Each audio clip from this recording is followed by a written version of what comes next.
Alright, I know what you're thinking. 2016, the start of the low downforce era, if you can call it an era in NASCAR. And me being the low downforce, just simp, I guess, how can you call it average at best? And that was something I thought about midway through the season. How is this going to just be average at best?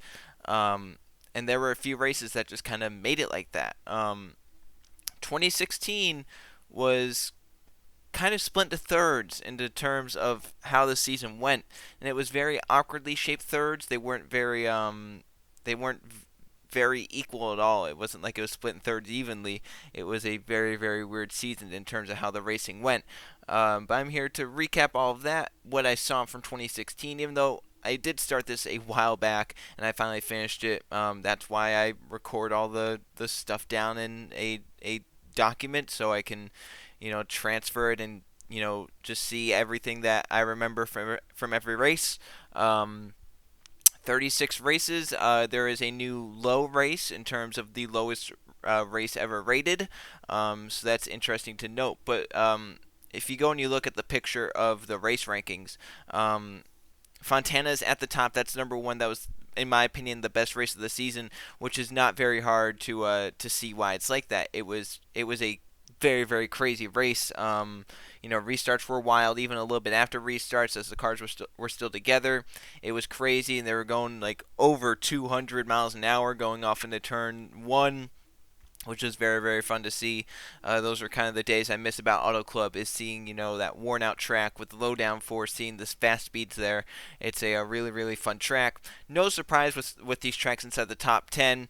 I mean, you think about tracks inside the top 10, you think about good tracks in terms of where NASCAR goes. You think about, Fontana's the best 2 mile track. You think about Talladega. You think about the short tracks of Bristol and Martinsville. You think about Homestead, the best 1.5 mile racetrack. You think about Daytona. You think about road courses like Sonoma, and you maybe even think about worn out tracks like we saw with Atlanta in 2016.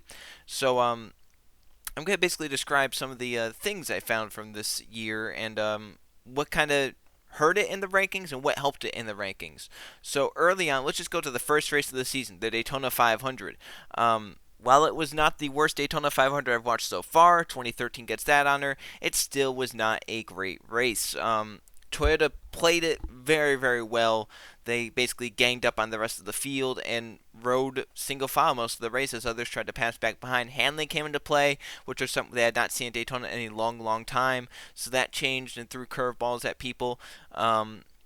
And really, that race is only memorable for its final lap. If not for Denny Hamlin jumping up to the outside, then that race would be easily forgotten and would probably be down with 2013 as one of the worst Daytona 500s in history.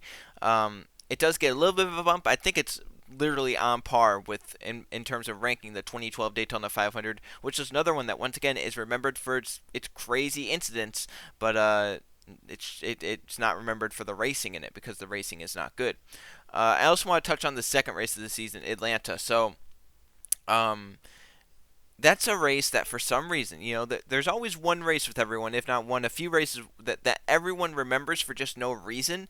They just remember it very, very well, and they can remember like very fine details from that race. For some reason, that Atlanta race is one of them. That was a race that basically made me fall in love with the low downforce package. You think about that race, it was very pure. I even say it on here, that was a very natural race, besides the one debris yellow that there was, and that was like after 200 laps of racing or something like that. It was very, very insane how pure and how natural they kept that race, as opposed to throwing fake yellows every now and then. They kept that race very, very clean. There are only 3 yellows, one of which came out on the last lap. The other one was for a blown tire, and then obviously the debris yellow. So basically it's what I call maybe the last pure race that NASCAR had, because then obviously stages in 2017 and stuff like that. So this was one of those very, very pure races, and it was very, very enjoyable with the low downforce package as well. But you go and you look through kind of the Fox portion of the season, right? And it was pretty darn good. It wasn't bad at all. For the Fox portion, obviously had the Coca-Cola 600. It wasn't really that great. I gave it a 20 out of 100. Even though Truex dominated, there was never really any battling anywhere else. Even if Truex dominated, but there was still battling somewhere else, it would maybe get a little bit of a better score. But since there was nothing happening, I couldn't give it a good enough score. Same goes with the first Phoenix race. Remember that for the photo finish between Kevin Harvick and Carl Edwards. But the racing itself was very, very lacking throughout. Even Kansas, the first Kansas race, that was really shocking to me. The race just wasn't good. It was hard to pass at points, which was very, very interesting for Kansas standards. Even the first Texas race, the groove never widened out. Everyone just kind of stayed around in the bottom two lanes the whole race. No one ever really could run high because the groove didn't widen out. That was something that was very, very interesting to me when, watching it back. Because I remember that race decently well, but I just never remembered it being so like, ugh. It was very, very average, that Texas race. So, there were a lot of surprises for sure in 2016. But I think before the 600, it was trending up near 2011 in terms of like its rating. I think it was up around a 74 or 75 or something. And then after the 600, it fell down obviously greatly. That takes that just takes that takes that average and kills it and gets rid of it. But then the Fox portion of the season actually ended out on a decent foot. You think about Dover, right? Everyone idolizes that Dover race as if it was the best thing ever. It was good, don't get me wrong, but the first half of the race really took away from the second half of the race. You kind of think that, like, no one remembers the first half of that race. Everyone remembers the last, 20 laps between Kyle Larson and Matt Kenseth. But the rest of the race was pretty miserable. The first half of the race, very little passing. In fact, most of the passes probably came in that second half of the race, and basically the final 50 laps of that race. Even the second half of the race wasn't really great. I don't think it deserved a 72 of 100. But when you look at like how the halves were kind of split, I would give the first half somewhere down the 30s, but I'd give the second half somewhere up in like the 80s or 90s. So it averaged out to about a 72. So that race wasn't bad for sure, and it definitely helped with the average. I think about Pocono. That's a very underrated Pocono race. This is 2016 one. It had a lot of different people up at the front and stuff like that. Michigan with the ultra low downforce package, lower than the lowest downforce package that they ran in 2017. That was chaotic on restarts, but really gets strung out and it just didn't work well. But then obviously ended with Sonoma, which was a really, really good race. An 82 out of 100 I gave it. It started out kind of slow, but once different strategies came into play with some yellows coming out and stuff like that, it really turned the race into something special for sure. And then Tony Stewart's last victory, that's very, very fun. But then the summer is where the season started to struggle. Obviously, Daytona kept it up pretty well. The average going after Daytona was probably somewhere in the low to mid 70s. If I remember correctly, it was right around 2014, which was something I was saying it was going to be like. Always when I say the best Gen 6 season, I always say 2014 or 2016. I've always said those two, in my opinion, are the best Gen 6 seasons, and they kind of are pretty close to each other in terms of that regard, right? But then after Daytona, the season just took a terrible turn. Kentucky was the next race, which I gave a 40 out of 100, the first race on the repave, and it didn't really go well. It just had a cool finish. You think about Loudon, I think I gave that Loudon race a 62 out of 100. They even look past that, and you look after Loudon, where there's Indianapolis. That's so far the worst race that I have had to give a rating to. It's a 20 out of 100, a 2 out of 10. That's how bad the race was. It just was not good. Kyle was so good, he pulled away by seconds every time, except for late in the race, obviously, and you just couldn't pass. It was absolutely infuriating how bad that race was. And then even after that, you go and you look at Pocono. It maybe could have been a good race, but it just wasn't good, and then obviously ended under rain. I gave that one a 40 out of 100 again. You look after Pocono. The second Michigan race, in my opinion, was actually pretty decent. It was interesting where no one led a bunch of laps. There were a lot of different leaders, but they all led in their same portion. It was basically like whoever had the lead was going to be the leader for that whole green flag run, it was very hard to pass, and really most of those lead changes came either under yellow with pit stops or green flag pit stops, whatever, something like that. So it never really came on the track, which definitely hurt the rating a little bit, because if you go and you look at the race stats for that race and you go and you look at like the laps led, I don't think anyone led like more than 50 laps or something like that. It was very very competitive. It was just competitive in terms of pit stops. It wasn't really competitive in terms of on-track racing. There wasn't really much good with that. Um, but yeah, so the summer of 2016 really hurt it. Then there were some interesting tracks that I kind of like gave interesting ratings to, like Chicagoland, for example, has been a track so far when I've pulled that's been really, really good. But this was the worst one so far of the Chicagoland races. I gave it a 69 out of 100. It just didn't really work well.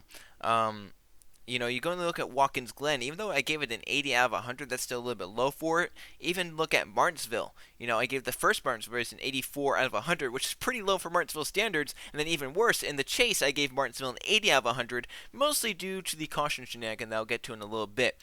But there are some tracks that I gave some interesting ratings too. I mean, even look at Kansas. I gave it a 74 out of 100. While that doesn't seem high, that's decently high for Kansas standards under this rating system. It's one of the highest Kansas races on the rating. I think maybe the highest might be the 2011 first Kansas race. I think I gave that maybe a 76 out of 100. That might be the highest one, so it's right behind that. Even Richmond, I gave decent ratings, which was very good for that track after 2015, because at the end of all this, I'm going to do like where tracks lay in terms of like what their average rating was, and Richmond got really really hurt by 2015, but it kind of brought it back. Both the races were in the 70s here in 2016. And then Bristol had two races that were 84 and 85. The first sighting of PJ1 actually happened in the Bristol night race, which turned into a day race, which ended at night. But the first sighting of PJ1 was in that Bristol race, and now we know where we are with PJ1. In fact, they actually tried PJ1. I don't know if many people remember this. They tried PJ1 at a Martinsville test just before the Chase race, and they tried to scrub it off the track, but some people think that they didn't get it fully off because the outside worked decently in that race. So that's some interesting thing about that. They actually tried PJ1 at Martinsville. Another track that actually had a pretty decent race, Phoenix. The chase race at Phoenix, the penultimate race of the season, was really, really good. There were a lot of different leaders. There was a lot of battling. They had the chase drama. It was a very underrated race. Not many people looked at that race as a good one, but it was a pretty good race, in my opinion. It ranks top 15 in this season. I think it's the second of the Phoenix races that I've pulled. I think the first Phoenix race that I ever watched in 2011 is actually number one with like an 83 and 84, and then this one I think is second, and then I think the 2013 Chase race is third. I think that I gave that like a 76 or 74 or something like that. So it was a really good Phoenix race, that's for sure. But I want to talk about the Chase, because the Chase kind of then turned the rating back up a little bit after a very, very dismal summer. When in the summer it dipped down to like a 66, right? And you think about 66. That was bad. That I was like, oh god, that's bad. 2015 had a 63.8. Okay, so me saying a 66 seemed bad, that means 2015 was terrible. But I want to talk about the Chase a little bit. Obviously, leading up into the Chase, it had some pretty good races. You go and you look at, obviously, the Bristol Night Race, Darlington, and Richmond. They were all pretty good races. That didn't transfer to Chicagoland or even Loudon that much. Those were very, very mediocre average races. Dover then was pretty bad. I gave it a 42 out of 100. Very, very cool, though, to see NASCAR keep it clean and green for so long. And then, I mean, you look at Charlotte. That was another one that wasn't really great. I called it average, a 60 out of 100. You look at Kansas. I gave that one a good rating, 74 out of 100, just on the edge of being average or good. And then Talladega, obviously, I gave it 84 out of 100 for a good race. It was kind of like every plate race around that time, where sometimes it'd be hard to pass the leader depending on who it is. They would get single file points, but other times they'd be 3 wide and 4 wide and stuff like that. It was just a very clean Talladega race, though. There weren't many crashes in that one. But then you go to Martinsville, which I gave an 80 out of 100. Those last three races, Kansas, Martinsville, and Talladega, all really helped the rating. But then it got tipped down once again by Texas when I gave that a 50 out of 100. Obviously ended under rain, and there wasn't really much battling. And then Phoenix jumped it back up again with a 77 out of 100. And then Homestead jumped it up as the season ended on a race that had an 85 out of 100. So while the Chase kind of helped, but some of that summer slump kind of bled over into the beginning of fall, the beginning of the Chase. which really didn't help. It had some momentum riding in before the chase with those 3 races before, and then it kind of just averaged out. And I mean, I think we were lucky to get back up to a 68.3.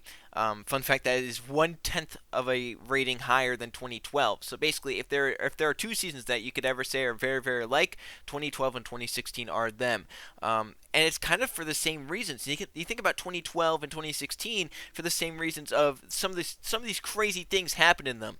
Think about 2012. When you think of NASCAR 2012, you probably automatically flip to one of 2 things, either the Talladega huge one or the Watkins Glen finish. Mine automatically, if someone says 2012 to me NASCAR, I immediately go to that Watkins Glen finish, right? If someone says 2016 NASCAR, you think about Stewart's last win, you think about the Daytona 500 finish, the Phoenix finish, the Richmond finish, the All-Star Open finishes. There were really, really good finishes in 2016. It's just the rest of the races weren't really that great. Think about the races where we remember great finishes. The Daytona 500, it got an 80 out of 100 because the rest of the race was pretty bad. You think about Phoenix, the photo finish, I gave it a 55 out of 100. The race was pretty bad. You think about Richmond, that one got a decent rating, but it was still only a 70 out of 100. You think about Sonoma, that's still an 82 out of 100. Even though it had these great finishes, that doesn't necessarily give it a really, really good rating. Same thing happened in 2012. That Watkins Glen race had the best finish in the 2010s.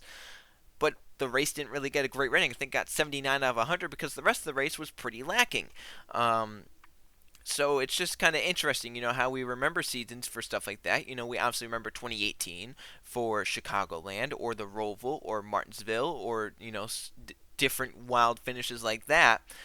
But in reality, while those races were all pretty good, this first half of the season was still there, and it was still pretty bad. And we'll find that out in hopefully just a few more months when I get to 2018 and review it. You're going to see Las Vegas with a bad rating.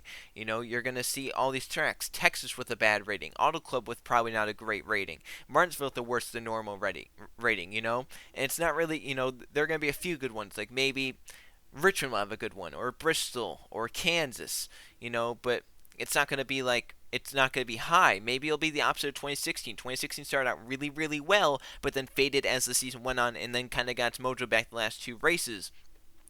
We'll see what 2018 does, what 2017 does. Obviously, stages are going to start. That's going to be very, very interesting. I'm out of the normal era of NASCAR. We're now going into the gimmicky era of NASCAR, as I like to call it, just because modern era has gone on for too long. They need to go 72 to 03 was the Winston era, and then 04 to whatever was the chase era, and then the playoff era, and then the gimmick era or whatever. But I think that's really all I have to say about this season. Once again, 68.3 out of 100. It's not terrible. It's not like 2015. I doubt any of the seasons left will get close to 2015. I would actually expect a lot of them to average out somewhere around a 68. Obviously 2014 and 2013, they both are around a 70. I think 2014 is a 71.6 and 2013 is a 70.5, something like that. Which they might end up being the best 2 Gen 6 seasons, just because of those. While and that's something else to point out about 2016, right? It had 5 bad races. I called 5 races bad. The second Dover race, Kentucky, the second Pocono race, the Coca-Cola 600, and the Brickyard 400. Those 5 races were all under a 50. And there were only 2 great races, Fontana and Talladega.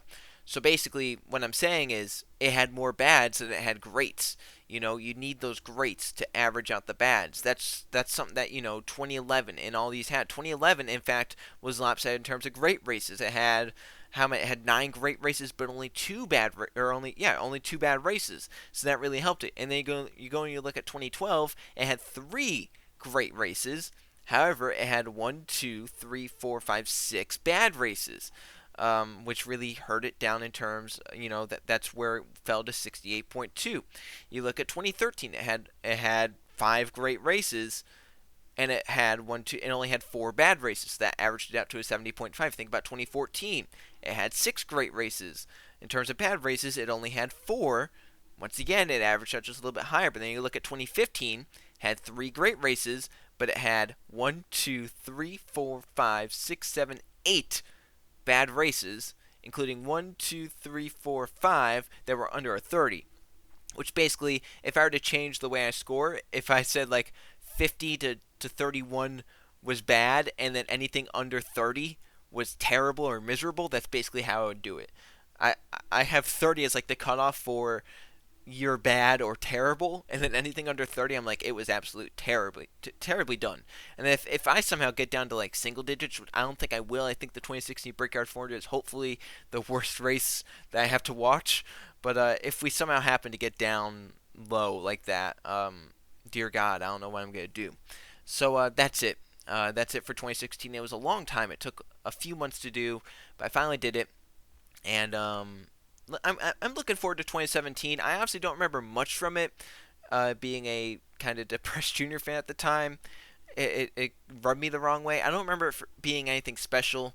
In my opinion, it's probably going to be down below 2012 and 2016. I don't see it being that great. I just don't remember much from it. I remember the super speedways were pretty good, but other than that, I just don't remember many of the intermediates or normal tracks being good. The short tracks are obviously good as well, so that might, we'll see how it all plays out. Obviously, over the next few months, I hope to get this done. You know, maybe in a month. I mean, if I could just watch a race a day, that would basically do it for me. And who knows how short some of these might be. Like Watkins Glen, I remember was like under 3 hours that year, so it might be a short one. So that's it. Thanks everyone for watching. I'll see you guys for the next one.